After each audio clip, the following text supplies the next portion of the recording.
Hey, this is John with Fender, and I'm here with Rick Hines, part of our Fender amp team.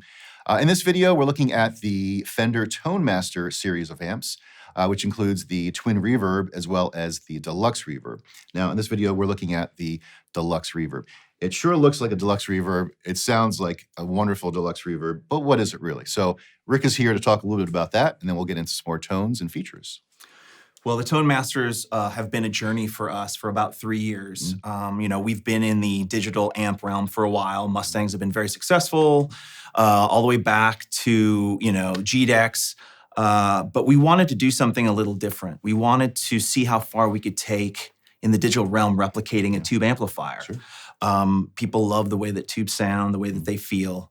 And we felt that by going down this journey, we would see how far we could go, and we really succeeded. It's not an easy thing to do. There's quad-core processing power in order to replicate the sounds.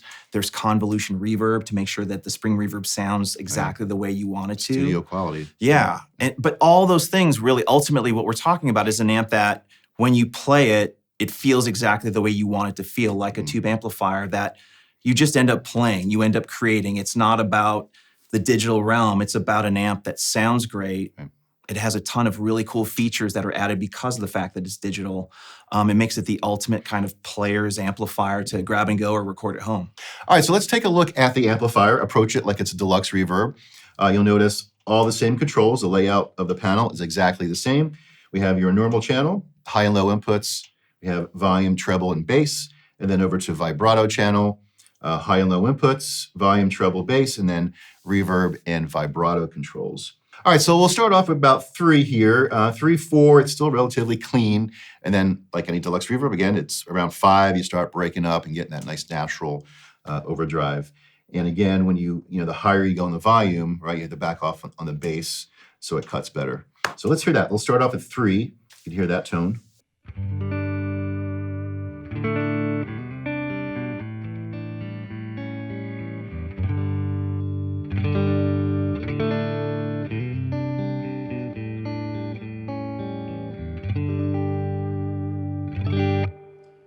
All right, I'm gonna go a little bit higher. Here's about 5. Now I'm gonna take the bass down just a little bit right now. It's about 5. You hear that?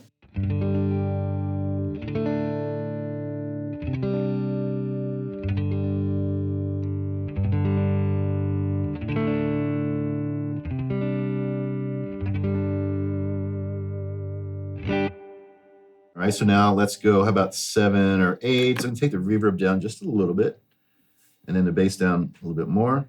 So you hear that sounds like now you're in the bridge humbucker.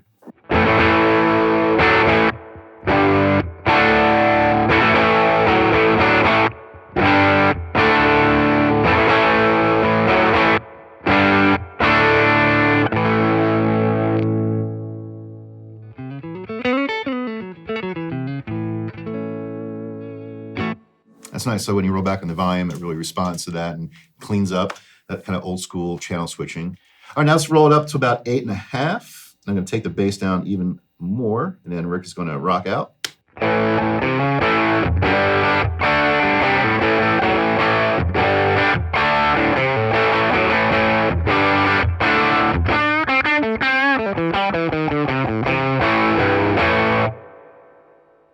Nice. So again, no pedals, that's straight into the amplifier, reacts just like a Deluxe Reverb, clean, relatively clean up until about 5, starts overdriving, and then 8.5 to 10, you got the full-on kind of almost saturation going on. Well, that's a typical Deluxe Reverb. I mean, a lot of people play them because they love the cleans, don't realize that they can rock out like that. That's right. But and you can rock out. You truly can rock out. Yes. Yes, and we've replicated even down to on the volume. The original ones had a bright cap that helped when you were playing clean for articulation, but as you turn up the volume, it subsides a bit. So if you're using overdrives and stuff, it works really well once you get past about 5 or so. Should we hear the normal channel just to compare it? Sure. All right, so I'll just swap this over. Yeah, like the original 65s from back in the day, and even the reissues, the normal doesn't have reverb or tremolo. So this is a straight up just tone. All right, so this is relatively clean, just kind of got the EQ flat.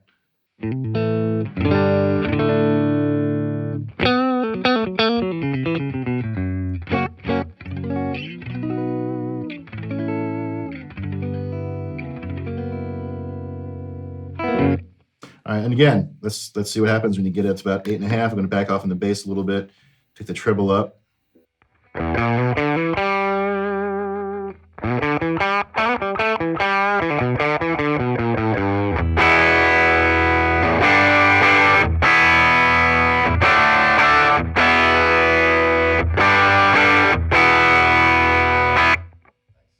So on the normal channel, Yeah. like the originals, it's a little bit darker because the bright cap's not on there. Right. So depending on the kind of tone you're going for, Yeah.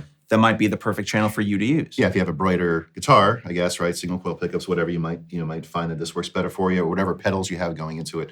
This might work better for you if you have a reverb pedal on your pedal board that you don't have to worry about. You won't miss it on that channel. Absolutely. Well, it's just different flavors in the amplifier. Yeah. I think sometimes people forget about that side of the amplifier and don't realize it's got its own thing going on. Yeah, it was made for a reason, right? Yeah. All right, so no good demo would be complete without hearing the lovely reverb and tremolo featured in the amp. So I'll play a little bit and Rick can walk us through.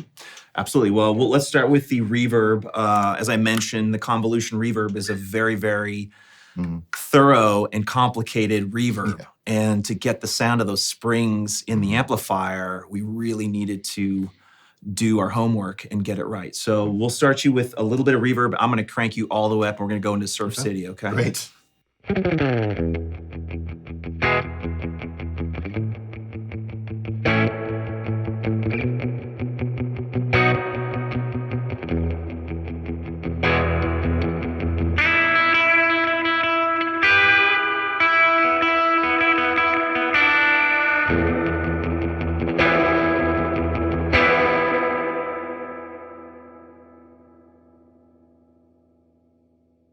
It just keeps going. All right, let's check out the tremolo, which is also equally as nice as the reverb.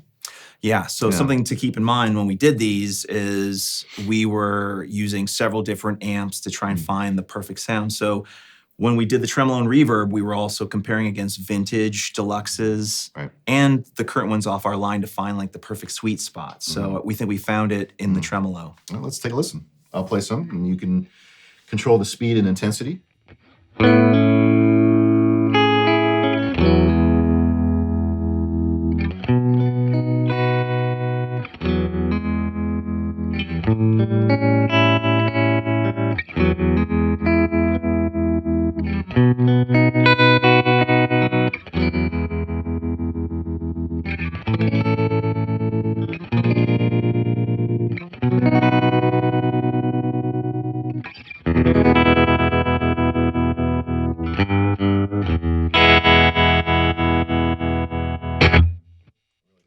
All right, so that's the basic features of the amp.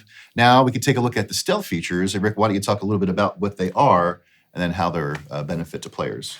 Yeah, the thing that's really cool, because we did this in the digital realm and we're using Class D power to replicate the output power of a tube amp, it gives us the flexibility to do some fun things. So one of those being, as players, we all know you get the distortion as you crank up the amp. Right. Well, that doesn't work for every scenario. So what we've done is we actually have a 5-position attenuation that you can do. So this amp is 22 watts.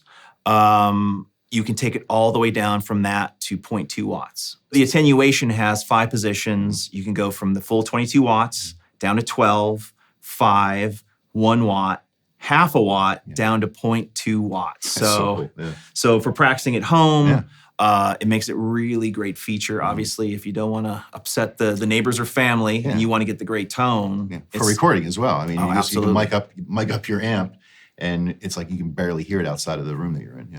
Yeah, you get great tone all the way through. So why don't we have you play? Okay. I'm going to take it through each position, and let's see how that sounds. So we're starting on full power right now. Full power right now.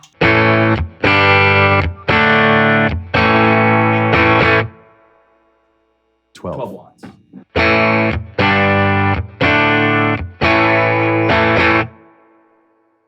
$5 watts.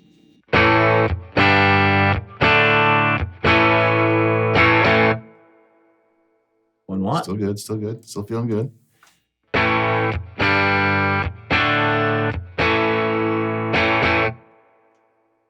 Let's go down to half a watt.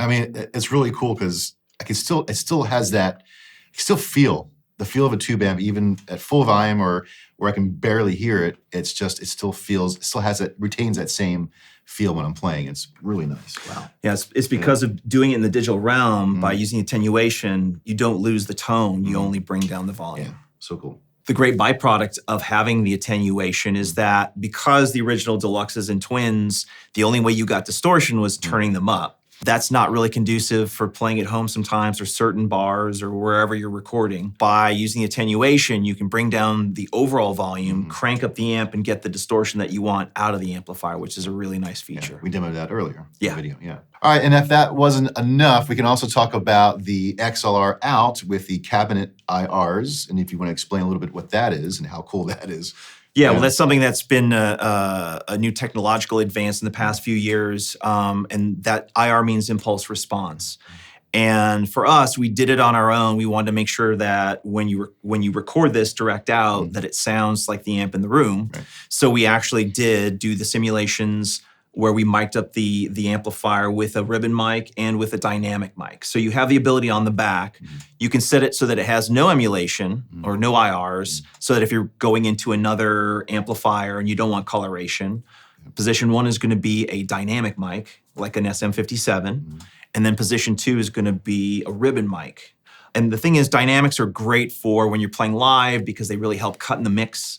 And then ribbon is great for recording because you get extended low end. So that's a really nice feature. So depending on the situation, whether it's live or in the studio, you kind of have the perfect sound. All right, so why don't we now A/B the real mics against the IRs and see how close they sound.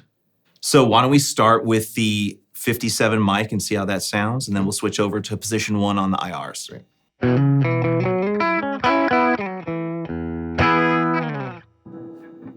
Okay, now we're going to switch over to position 1 on the IR.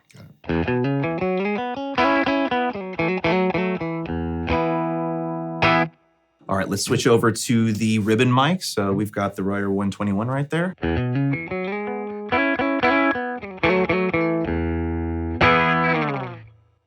I'm going to switch over to position 2 for the IRs.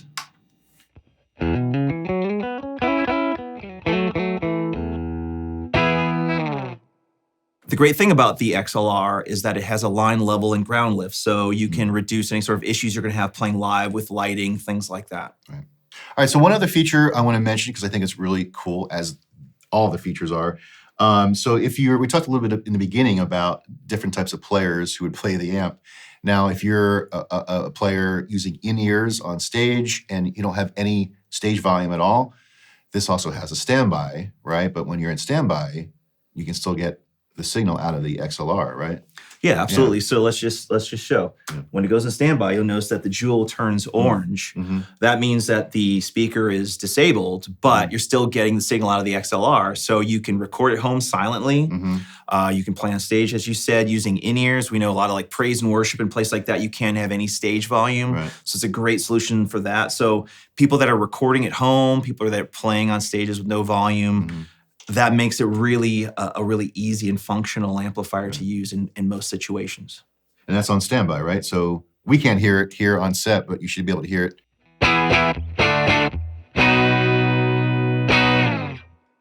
Okay, so now the million-dollar question. All the pedal junkies out there are wondering, how does it take pedals, my overdrives, delays, whatever. So we happen to have some Fender pedals here. We do. We have the Engager Boost, the Pugilist Distortion, as well as the Mirror Image Delay. So maybe I'll play a little bit and I'll just cycle through the pedals to see what that sounds like. So here's the sound with the pedals bypassed. Engager Boost.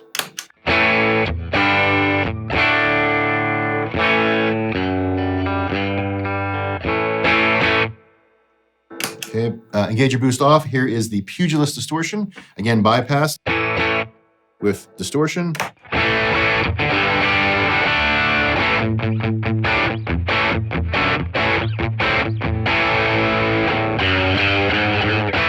We even add some delay.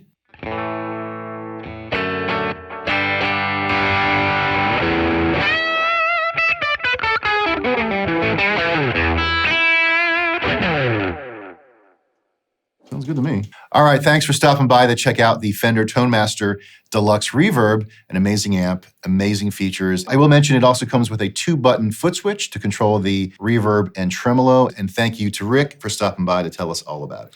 Yeah, and I suggest that you go try these out in person. I think once you sit down and play through this amplifier, hearing is believing.